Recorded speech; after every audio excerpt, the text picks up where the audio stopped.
Assalamualaikum warahmatullahi wabarakatuh. Perkenalkan, nama saya Irwan Prayoga dari Prodi Teknologi Rekayasa Konstruksi Perkapalan, kelas 3B pagi. Nah, di sini saya akan menjelaskan tentang statika benda tegar dan gaya gesek.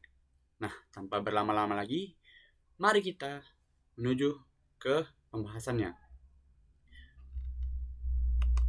Nah, yang pertama ada statika benda tegar. Pengertian dan konsep statika benda tegar. Statika benda tegar adalah cabang ilmu fisika yang mempelajari tentang keseimbangan benda-benda yang dianggap sebagai benda tegar.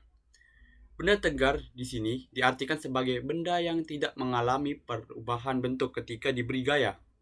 Konsep dasar dalam statika benda tegar adalah keseimbangan suatu benda dikatakan dalam keadaan seimbang jika 1. Elemen F sama dengan 0. Jumlah semua gaya yang bekerja pada benda sama dengan 0, artinya tidak ada percepatan linier pada benda. 2. Elemen mu sama dengan 0.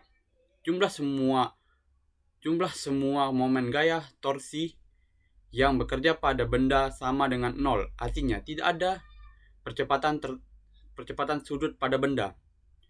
Momen gaya torsi adalah kecenderungan suatu gaya untuk memutar benda terhadap suatu sumbu putar berdasarkan momen gaya dipengaruhi oleh besar gaya, jarak tegak lurus antara garis kerja gaya dengan sumbu putar, dan arah gaya. Next, jenis-jenis keseimbangan. 1. Keseimbangan stabil atau keseimbangan mantap. Keseimbangan stabil terjadi ketika benda yang diberi gangguan kecil atau kembali ke posisi semula setelah gangguan dihilangkan. Ciri-cirinya yaitu 1. Titik berat benda berada pada posisi terendah. Terus yang kedua ada jika benda diganggu sedikit gaya berat akan berusaha mengembalikan benda ke posisi semula. Contohnya, bola yang berada di dasar cekungan, lalu ada bandul yang di dalam benda posisi vertikal. Lalu nextnya yaitu yang kedua, keseimbangan labil atau tidak mantap. Jika benda diganggu sedikit tapi posisi seimbang, maka benda akan cenderung menjauh dari posisi semula. Contoh, pensil yang ditumpuk pada ujungnya. Ciri-cirinya yaitu titik berat benda berada pada posisi tertinggi.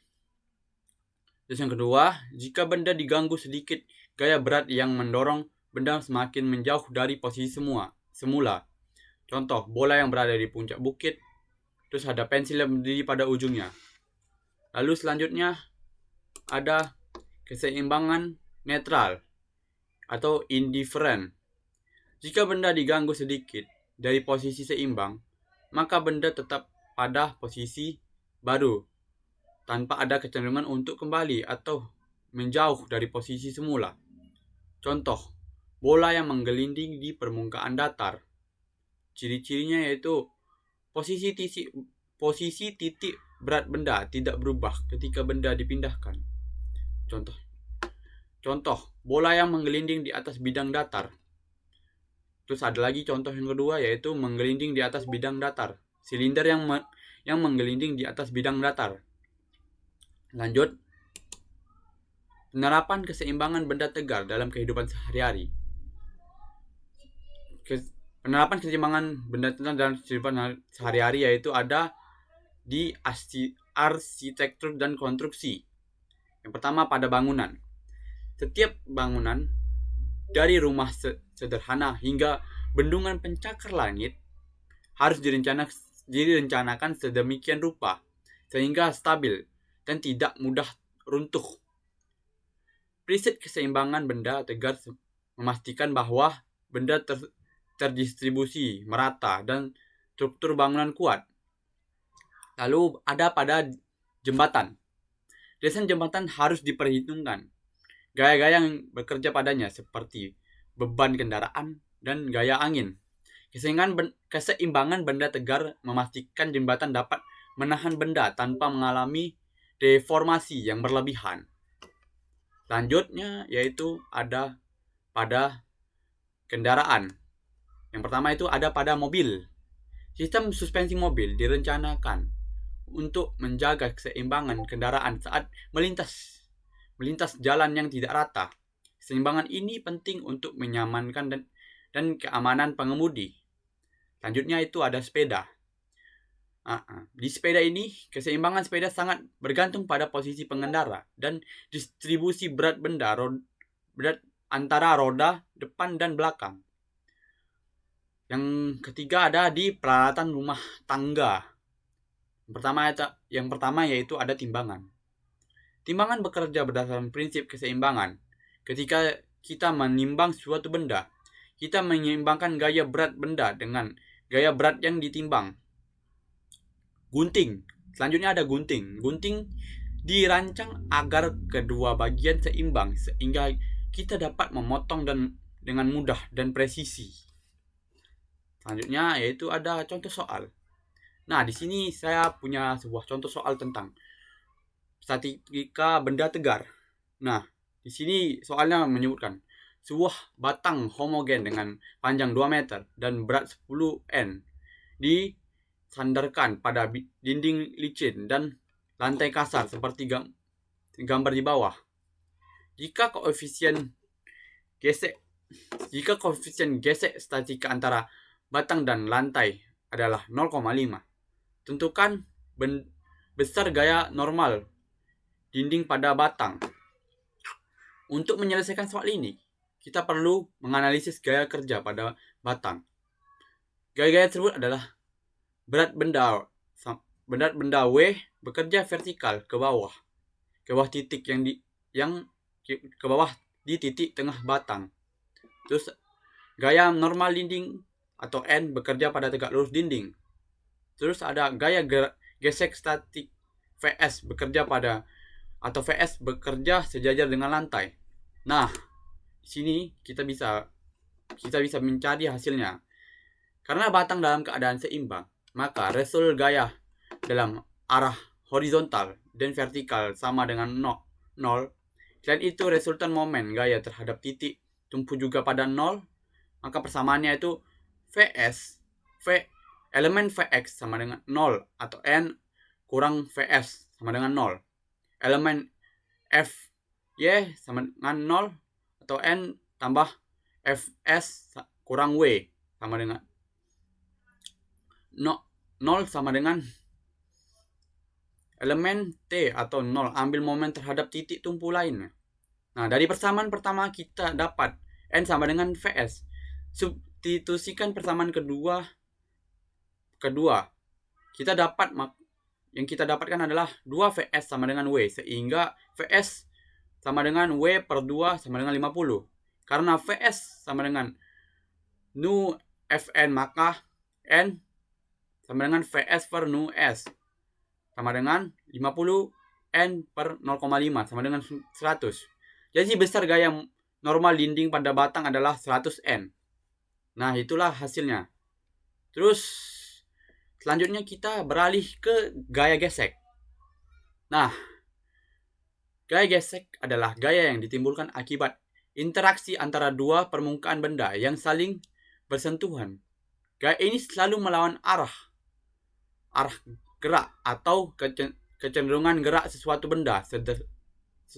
Sederhananya, gerak adalah gaya yang membuat benda menjadi sulit digerakkan. Mengapa terjadinya gaya gesek? Nah, di sini kita harus tahu nih, kenapa gaya gesek itu bisa terjadi. Nah, gaya gesek terjadi karena adanya ketidaksempurnaan pada permukaan benda. Sekalipun terlihat halus, permukaan benda sebenarnya memiliki tonjolan atau lekukan mikroskopik. Ketika dua permukaan bersentuhan, tonjolan dan lekukan ini saling mengunci. Nah, sehingga menimbulkan gaya gesek. Nah, jadi seperti itu terjadinya gaya gesek. Nah, di sini selanjutnya kita juga ada jenis-jenis gaya gesek. Yang pertama ada itu gaya gesek statis. Gaya gesek yang bekerja pada benda yang diam atau akan bergerak. Nah, yang kedua ada besarnya gaya gesek statis selalu sama dengan gaya yang berusaha menggerakkan benda sehingga batas tertentu. Contohnya nih, ketika kita mencoba mendorong lemari yang berat, awalnya kita akan merasakan gaya gesek statis yang menahan lemari. Nah, yang kedua ada gaya gesek kinetis. Nah, gaya gesek kinetis bekerja pada benda yang sedang bergerak. Berdasarkan gaya gesek kinetik umumnya lebih kecil dibanding gaya gesek statis. Contohnya itu ketika kita mendorong lemari yang sudah bergerak. Gaya gesek yang kita rasakan adalah gaya gesek kinetis. Nah, seperti itu terjadinya gaya gesek kinetis. Lalu yang ketiga ada faktor-faktor yang mempengaruhi gaya gesek. Nah, di sini ada faktor-faktornya ya. Jenis permukaan. Yang pertama ada itu jenis permukaan. Permukaan yang kasar akan menghasilkan gaya gesek yang lebih besar dibanding permukaan yang licin. Nah, selanjutnya ada itu besar gaya normal. Gaya normal adalah gaya tekan benda terhadap permukaan. Semakin besar gaya normal, maka semakin besar pula gaya gesek. Selanjutnya ada itu luas permukaan kontak. Secara teori, luas permukaan kontak tidak mempengaruhi gaya gesek. Namun dalam praktiknya, luas permukaan gaya kontak dapat mempengaruhi besar gaya gesek karena faktor kekerasan permukaan. Nah, selanjutnya yaitu rumus gaya gesek. Nah, gaya gesek dapat dihitung menggunakan rumus berikut. Pertama, yaitu gaya gesek statis atau static maksimum atau Vs max sama dengan Vs max sama dengan nu S kali N. Gaya gesek kinetis atau Fk. Fk sama dengan nu K dikali N. Keterangannya yaitu Vs max, gaya gesek statis maksimum atau N. Fk sama dengan gaya gesek kinetis atau N. Nu S sama dengan koefisien gesek statis. Nu K sama dengan koefisien gesek kinetis. N sama dengan gaya normal atau N. Terus ada penerapan gaya gesek dalam kehidupan sehari-hari. Maaf. Gaya gesek memiliki peran yang sangat penting dalam kehidupan sehari-hari. Beberapa contoh penerapan gaya gesek adalah 1. Kendaraan. Nah, di sini di kendaraan ini ada juga namanya itu gaya gesek, yaitu pada ban mobil yang bergesek dengan jalan, memungkinkan kendaraan bergerak dan berhenti. Nah, ban mobil termasuk dalam gaya gesek ketika dia sedang bergerak dan bergesekan dengan aspal. Lalu ada rem. Nah, rem bekerja dengan cara meningkatkan gaya gesek antara kampas rem dan cakram atau tromol rem untuk memperlambat atau menghentikan kendaraan. Nah, di rem juga punya ya, kalau misalnya kita ingin mengerem atau memberhentikan kendaraan kita terjadinya gaya gesek gara-gara kampas rem dan cakram atau tromolnya rem untuk memperlambat atau menghentikan kendaraan. Nah, yang ketiga ada berjalan. Nah, kita berjalan juga memiliki gaya gesek. Nah, kita dapat berjalan karena adanya gaya gesek antara kaki dan permukaan tanah. Nah, kaki dan permukaan tanah itu juga termasuk gaya gesek. Jadi ketika kaki bersentuhan dengan tanah akan terjadinya gaya gesek. Terus yang keempat ada menulis. Nah, ini adalah kebiasaan kita sehari-hari, yaitu menulis. Tinta dapat menempel di kertas karena adanya gaya gesek antara ujung pena dan kertas. Nah, seperti itu terjadinya gaya gesek di pena. Nah, di sini saya juga ada contoh soal untuk gaya gesek. Nah, sebuah balok bermasa 5K ditarik dengan gaya horizontal sebesar 30 N di antara lantai kasar. Koefisien gesek kinetik antara balok dan lantai adalah 0,2. Berapakah besar percepatan balok? Nah, di sini yang kita ketahui adalah massa balok atau M, yaitu 5 kg. Nah, sebuah balok bermasa 5 kg. Nah, kita tahu massa baloknya yaitu 5 kg. Lalu ada gaya tarik atau F sebesar 30 N. Nah, ditarik dengan gaya horizontal sebesar 30 N. Kita ketahui gaya tariknya itu 30 N. Lalu ada koefisien gesek kinetik Newka atau 0,2. Nah, koefisien kinetik antara balok dan lantai adalah 0,2. Nah, kita tahunya yaitu 0,2 ini sebagai gaya geseknya, koefisien gesek kinetiknya. Nah, percepatan gravitasinya itu 10 M per S. Ditanya yaitu percepatan A. Nah, di sini A-nya yaitu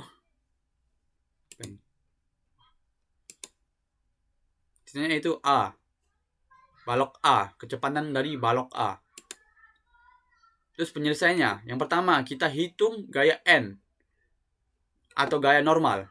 N sama dengan M kali G sama dengan 5 kg dikali 10 M per S sama dengan 50 N.